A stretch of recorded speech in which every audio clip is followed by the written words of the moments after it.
خطا ہونا بزرگی میں کوئی رکاوٹ نہیں۔ ماعز اسلمی کو پتھر پڑ رہے تھے جب وہ حد لگ رہی تھی، کہا ابھی جو تم نے ماعز کا گوشت کھایا اس سے زیادہ ناپاک تم نے کھایا۔ گناہ ہونا انسانی اللہ اور بندے کے تعلق میں رکاوٹ تب بنتا ہے جب اصرار ہو، میں حاملہ ہوں زنا سے، مجھے پاک کریں، اس لیے کبھی کسی کے گناہ پر اس کو حقیر نہ سمجھو۔ ہاتھ جوڑتا ہوں۔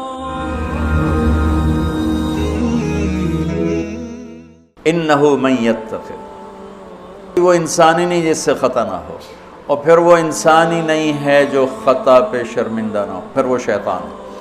خطا ہونا بزرگی میں کوئی رکاوٹ نہیں۔ صحابہ کی خطاؤں کو اللہ نے قرآن میں ذکر کیا، صحابہ سے ہر بڑے سے بڑی خطا ہوئی، اس میں ایک پیغام تھا کہ اتنے بڑے مقام والے سے بھی خطا ہو سکتی ہے اور اللہ کے تعلق میں کوئی کمی نہیں آ سکتی۔ توبہ۔ ماعز اسلمی کو پتھر پڑ رہے تھے جب وہ حد لگ رہی تھی، تو دو آدمی آپس میں باتیں کر رہے تھے، دیکھو اچھا بھلا اس پر پردہ ڈال دیا تھا اللہ کے نبی نے، یہ خود ہی اپنے آپ کو ذلیل کر کے آ گیا۔ تو جب وہ ان کا انتقال ہو گیا اور وہاں سے واپس ہوئے تو راستے میں ایک گدھا مرا پڑا تھا، تو آپ نے کہا ان دو آدمیوں کو بلاؤ، وہ دونوں آ گئے۔ آپ نے فرمایا اس کا بیٹھ کے گوشت کھاؤ۔ یا رسول اللہ، یہ آپ کیا فرما رہے ہیں؟ ناپاک، حرام، مردار۔ کہ ابھی جو تم نے ماعز کا گوشت کھایا اس سے زیادہ ناپاک تم نے کھایا۔ کہ تم اس کی غیبت کر رہے، اور میں محمد مصطفیٰ اللہ کی قسم کھا کے کہتا ہوں میں اسے دیکھ رہا ہوں جنت کی نہروں میں نہاتا پھر رہا۔ گناہ ہونا انسانی اللہ اور بندے کے تعلق میں رکاوٹ تب بنتا ہے جب اصرار ہو، کرتا ہی جائے کرتا ہی جائے، اس لیے کبھی کسی کے گناہ پر اس کو حقیر نہ سمجھو۔ ہاتھ جوڑتا ہوں۔ کسی کو حقیر، کسی سے نفرت نہ، اپنی نیکی کے تکبر سے بچو، اللہ کی قسم نیکی کا تکبر پیسے کے تکبر سے بھی زیادہ خوفناک ہے۔ ہم ایسے، تم ایسے۔ اور امرأہ غامدیہ رضی اللہ تعالیٰ عنہا سے برائی ہو گئی، حاملہ ہو گئیں، اور ان پر قربان جائیں سبحان اللہ کے نبی کے پاس آئیں، میں ماعز کی طرح نہیں ہوں کہ آپ کہیں جا تو نے کوئی نہیں کیا، میں حاملہ ہوں زنا سے، مجھے پاک کریں۔ تو آپ نے فرمایا، آپ نے اس کو ٹالنے کے لیے کہ جا پہلے بچہ پیدا کر پھر اس کے بعد دیکھا جائے گا، کہ 9 مہینے گزریں گے آپ ہی بھول جائے گی۔ وہ 9 مہینے بعد پھر آ گئی کہ مجھ سے گناہ ہوا ہے، یہ میرا بچہ پیدا ہو گیا ہے، اب مجھے پاک کریں۔ آپ حیران ہو گئے اس کے اس اندر کے بے قراری پر۔ آپ نے پھر دوسرا ہیلہ اختیار فرمایا، آپ نے فرمایا بچے کو دودھ پلا 2 سال، جب یہ روٹی کھانے کے قابل ہو جائے پھر آنا، پھر حد لگائیں گے۔ 2 سال اس نے دودھ پلایا، اور ایک دن چشم فلک نے دیکھا کہ ایک عورت بچے کو انگلی سے پکڑ کے لا رہی ہے، اور اس بچے کے دوسرے ہاتھ میں روٹی ہے اور وہ کھا رہا ہے، اور آ کر کہتی ہے یا رسول اللہ یہ روٹی کھا رہا، طہرنی، مجھے پاک کیجیے۔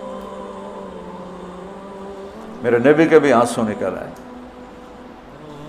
تو آپ نے فرمایا اس بچے کو کون اپنا بیٹا بناتا ہے، میں ضمانت دیتا ہوں جنت میں وہ میرا ساتھی ہوگا۔ تو ایک انصاری صحابی نے اٹھ کر کہا یا رسول اللہ میں اس کو اپنا بیٹا بناتا ہوں۔ اتنی بڑی بڑی ہستیوں سے گناہ ہو جاتے ہیں، لیکن ہم کہتے ہیں یا موسیٰ یا فرعون۔ وہ جو ایک احمقانہ شعر ہے، دورنگی چھوڑ دے یا کرنگ ہو جا، سراسر موم ہو یا سنگ ہو جا، کسی بیوقوف شاعر نے یہ شعر کہا۔ تو ان پر حد لگی تو خون کا کہ چھینٹے حضرت خالد پر جا کے پڑے، تو انہوں نے کو 2-4 لفظ سخت کہہ دیا۔ آپ نے فرمایا خالد ایسا مت کہو، اس بچی نے وہ توبہ کی ہے پورے مدینے پہ تقسیم کروں سب کی بخشش ہو جائے۔ انہو من یتق، بڑے سے بڑے سے بھی ہو جاتا ہے۔ سارعوا الی مغفرۃ من ربکم وجنۃ عرضها السماوات والارض اعدت، بولو للمتقین۔ ٹھیک، کون ہیں؟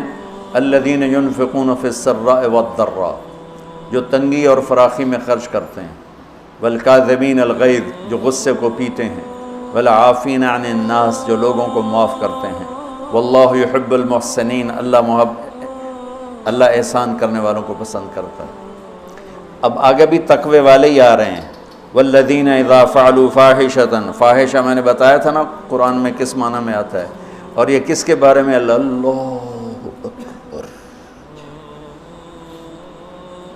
واہ میرے رب، تو نے اتنی گنجائشیں دی اور تیرے بندوں نے جہنم ہی واجب کر دی تیرے بندوں پر۔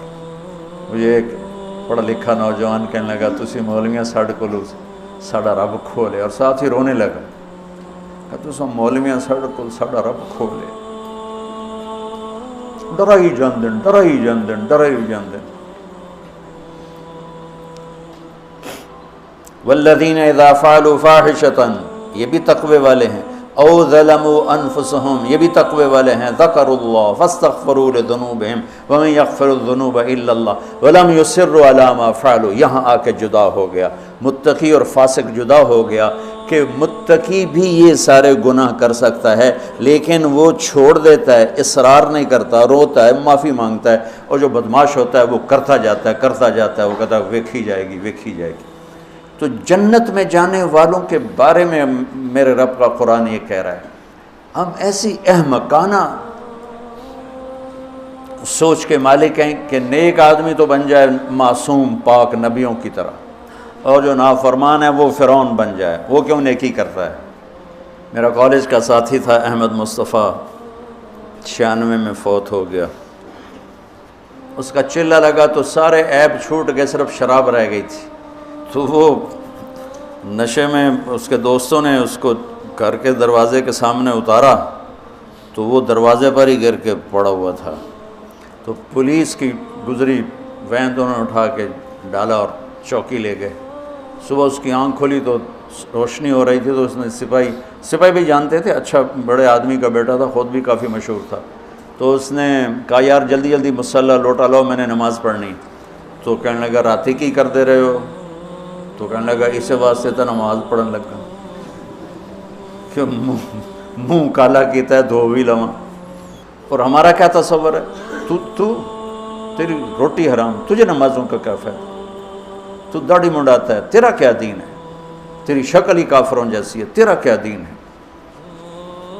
ہمارے دیندار طبقے نے بے دینی کو پروموٹ کیا ہے نفرت کر کے۔ دین تو سراپا محبت، سراپا